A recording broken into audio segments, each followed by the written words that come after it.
Paz e graça da paz de Deus, que Deus em Cristo Jesus te encontre perfeitamente feliz nesse dia. É meu pedido, é minha oração.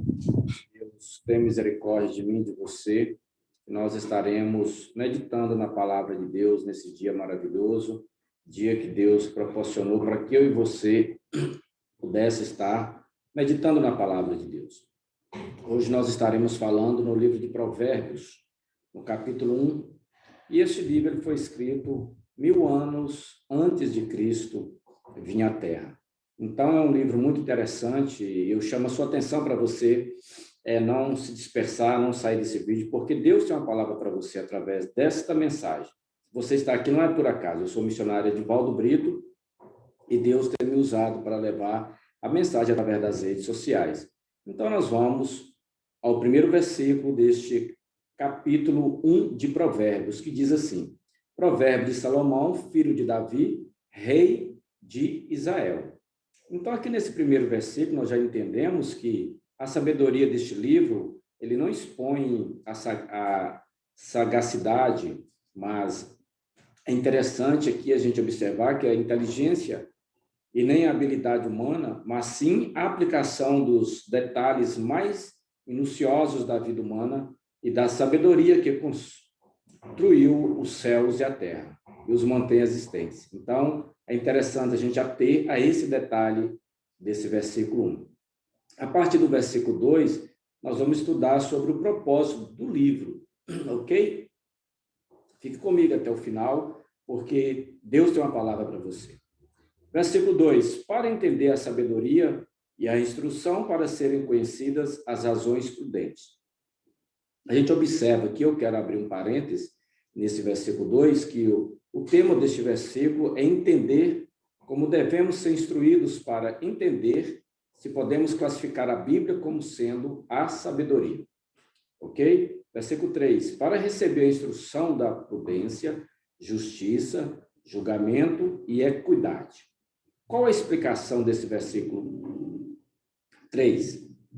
A explicação é a seguinte, o tema deste versículo é receber, portanto, se entendermos a Bíblia, logo receberemos as suas instruções. Ok? O versículo 4.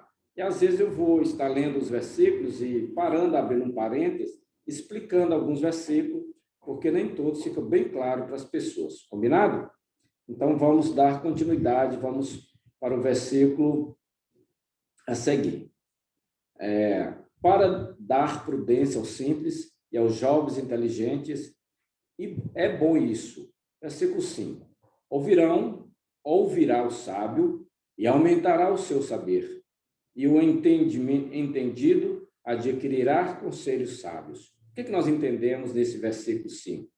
Se entendermos a Bíblia, o Espírito Santo logo nos considera sábio. E deste modo, nós continuaremos a aumentar o saber por meio de seus sábios conselhos. Versículo 6. Para entender as parábolas e a sua interpretação, palavras de sábios e seus ditos obscuros. O que esse versículo 6 ele quer nos dizer? Que o homem natural não compreende as coisas do Espírito. Nós podemos ir lá no primeiro livro de Coríntios, no capítulo 2, versículo 14, que vai falar a mesma coisa. Então, a Bíblia ela não pode ser lida como uma revista, como um livro qualquer, porque a Bíblia é espiritual, a Bíblia é Deus falando comigo e falando com você, tá certo? Então, portanto, no seguinte versículo, nos é dito como este entendimento pode ser adquirido. É o que nós vamos aprender a partir do versículo 7. Uma advertência para mim e para você. O princípio da sabedoria é o temor do Senhor. Os insensatos desprezam a sabedoria e o ensino. Então, o que nós entendemos aqui nesse versículo 7? Que concluímos que o início deste caminho do sopro de Deus é o temor do Senhor. Então, os homens não temem porque a maioria não crê. Então, é por isso que a humanidade, às vezes, elas não temem a Deus porque, às vezes, não crê. Elas estão lendo a Bíblia como um livro qualquer, tá certo? E antes de ler a Bíblia, você tem que orar, depois que ler, você tem que orar, porque é um livro espiritual. Se você não estiver no Espírito, você não vai entender este livro.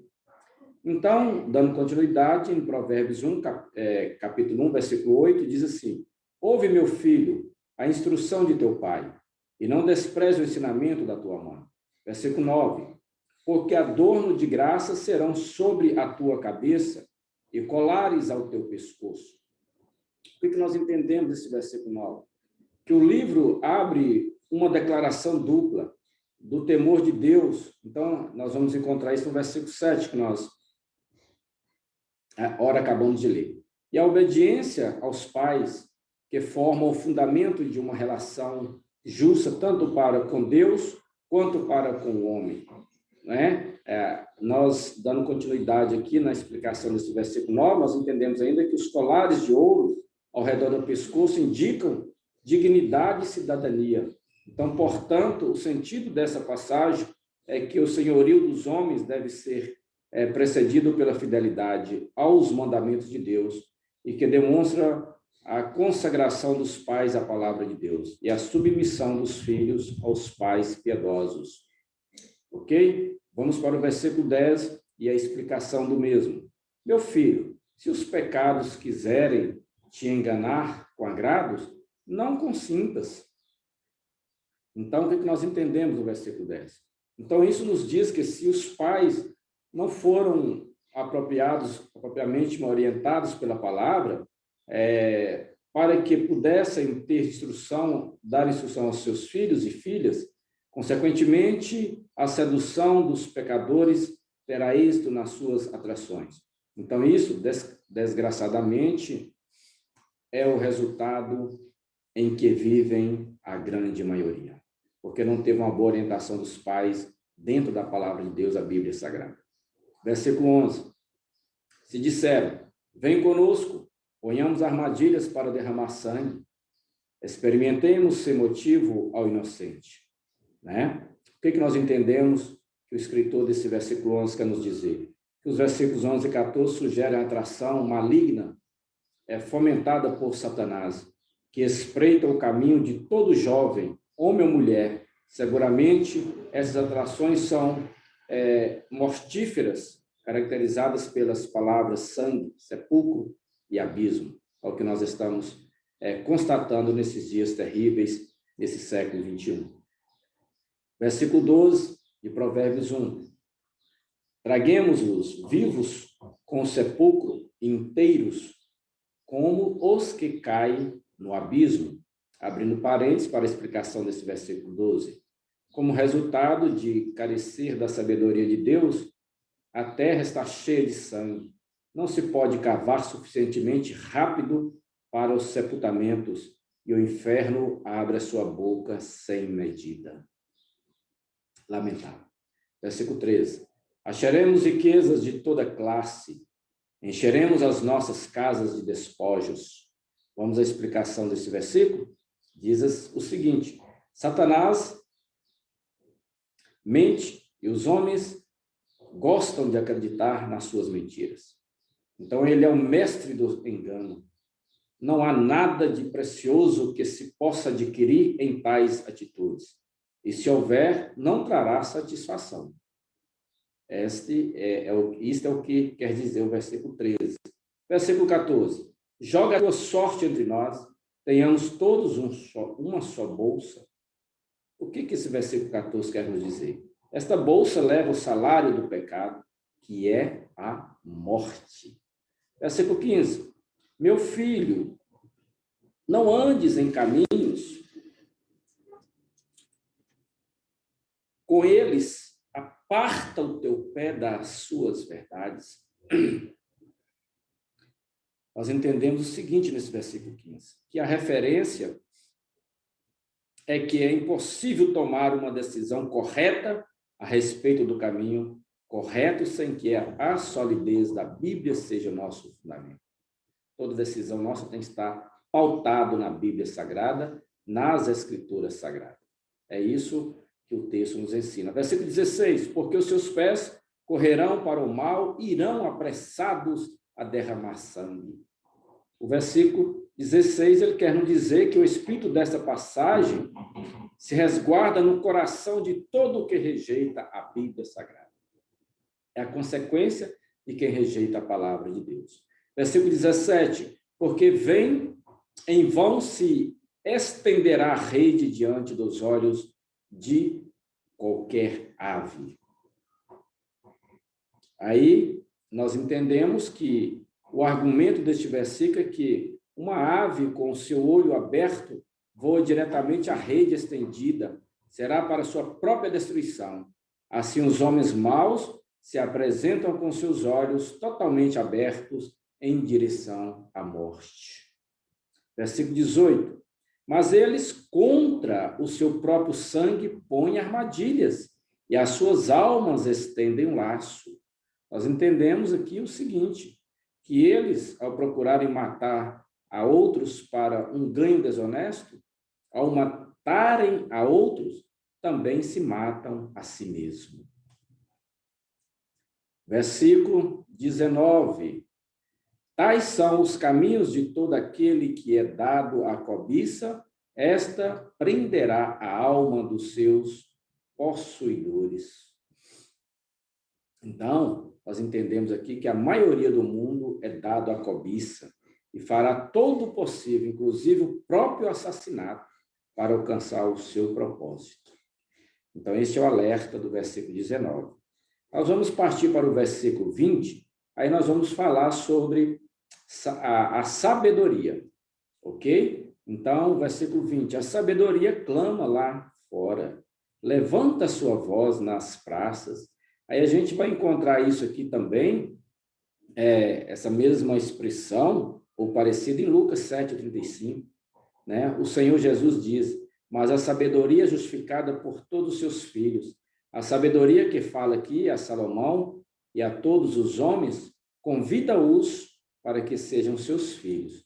Então, o que Deus quer que toda criatura passa de criatura para filho. Esse é o propósito de Deus. Versículo 21. Clama nos principais lugares movimentados, nas portas das entradas da cidade, pronuncia as suas razões. Nós entendemos a explicação desse versículo. Vamos a ela. Embora a justiça não se propaga tanto como a maldade, ainda assim, o clamor da sabedoria que Deus dá é tão suficiente que clamará até o mais simples. Essa é a explicação. Vamos para o versículo 22. Até quando, ó simples, amareis a simplicidade?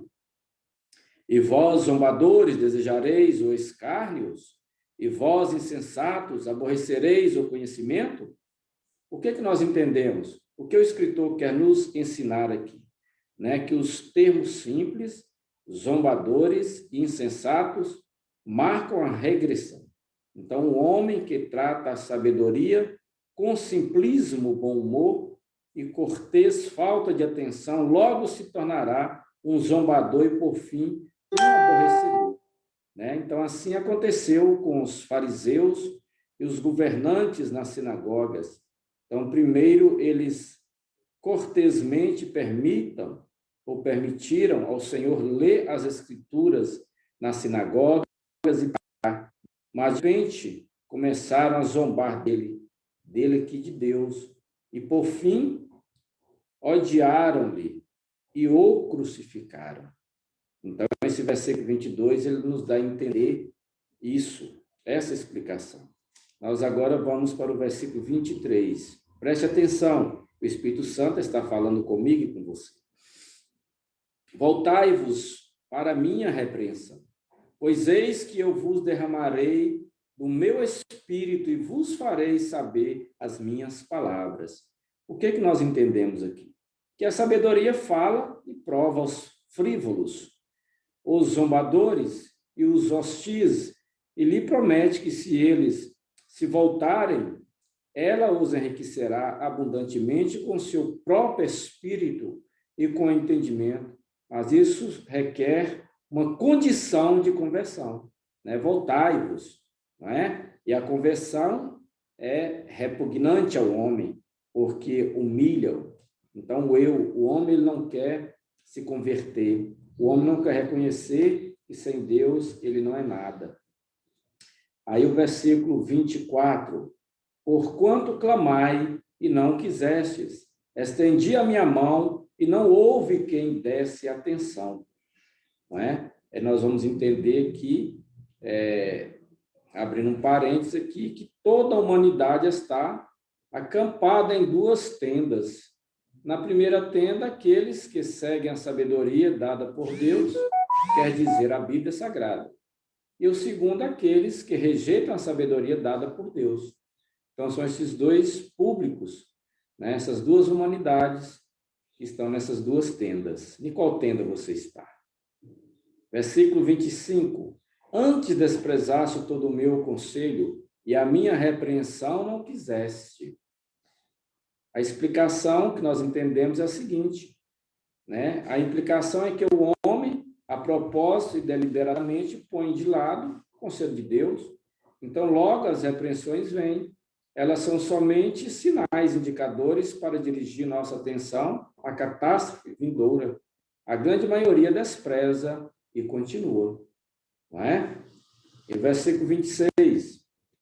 Também eu me rirei na vossa calamidade e zombarei quando vos viver o que temeis. O escritor, ele dá-nos a entender o seguinte, né? Que este versículo não significa que a sabedoria, na realidade, ridiculariza os seus caluniadores. Então, é uma linguagem de argumento idiomático e os caluniadores zombam e desprezam a sabedoria. E quando, portanto, conforme a sabedoria os predisse, né, as calamidades lhes sobrevier, a sua zombaria e desprezo se voltarão sobre eles. E, portanto, pode-se dizer que a sabedoria juntamente ridicularizará a sua calamidade. Versículo 27. Quando vier o vosso temor como uma destruição e a vossa calamidade chegar como uma tormenta, quando sobre vós vier tribulação e angústia. Então, o escritor, nesse versículo 26, dá-nos a entender o seguinte, que ele quis dizer que alguns arguíram que tais coisas não vêm a todos os que ignoram a Deus. Entretanto, eles somente estão olhando o fator físico e material, pois no sentido espiritual, isso definitivamente vai acontecer. Versículo 28. Então clamarão a mim, e não responderei. Buscar-me-ão de madrugada, mas não me acharão. Né? Nós entendemos aqui o seguinte, enquanto que é certo que Deus ouvirá a todos que, com toda seriedade, clamam a Ele, mesmo assim, no sentido dessa passagem, um clamor tardio não pode desfazer o dano irreparável feito a uma vida mal vivida. Versículo 29. Porquanto aborreceram a sabedoria e não escolheram o temor do Senhor. Então, esse versículo 29, ele quer nos dizer que isso é uma escolha que todos têm que fazer. Aqueles que escolhem o caminho errado e fazem porque eles aborreceram a sabedoria. Então, quer dizer, a Bíblia Sagrada. Versículo 30. Não quiseram o meu conselho e menosprezaram toda a minha repreensão. O escritor está nos dizendo aqui nesse versículo 30 que a quase repetição idêntica dessa passagem do versículo 25 não é por acaso, mas sim intencional. Então, se os homens rejeitarem o conselho de Deus e menosprezarem sua repreensão, então a seguinte passagem se cumprirá na vida desta pessoa. Versículo 31. Comerão, pois, do fruto do seu próprio caminho e se saciarão dos seus próprios conselhos. Então, nós entendemos aqui que o problema do homem é o seu próprio caminho, os seus próprios conselhos, né? Ou é o caminho de Deus, que traz vida, ou é o nosso caminho, que traz a morte. Então, fica aí a escolha, o livre-arbítrio, né? O homem escolhe o caminho que quer seguir. Versículo 32. Porque o erro dos simples os matará, e o desvario dos insensatos causará a sua perdição. Então, nós entendemos nesse versículo 32 que os simples permanecem sem Deus, né? e, portanto, são destruídos. Então, do mesmo modo, a prosperidade dos insensatos não lhes traz o ganho que eles antecipavam no versículo 19, que nós lemos, mas sim a perdição. Então, para terminarmos esse capítulo 1, o último versículo, 33, diz o seguinte: mas o que me ouvir habitará em segurança e viverá repousado sem temor, sem temer o mal. Aí nós entendemos o seguinte, que neste primeiro capítulo de Provérbios, escrito por Salomão, nos é dado o plano para viver, não é? O caminho de Deus versus nosso caminho. Os que ouvem a ele habitarão em segurança e não terão nenhum temor. Então, aí eis a escolha. O livre-arbítrio nos dá esse direito. Que Deus em Cristo Jesus continue te abençoando, não é? Nós vamos deixar na descrição desse vídeo nossos contatos, pedido de oração, e você quiser fazer parte do nosso grupo, fique à vontade. Um grande abraço, até o próximo vídeo. Quem é de Deus, ouve a palavra de Deus. Então, você vai compartilhar com seus amigos, seus familiares. Um grande abraço, até o próximo vídeo.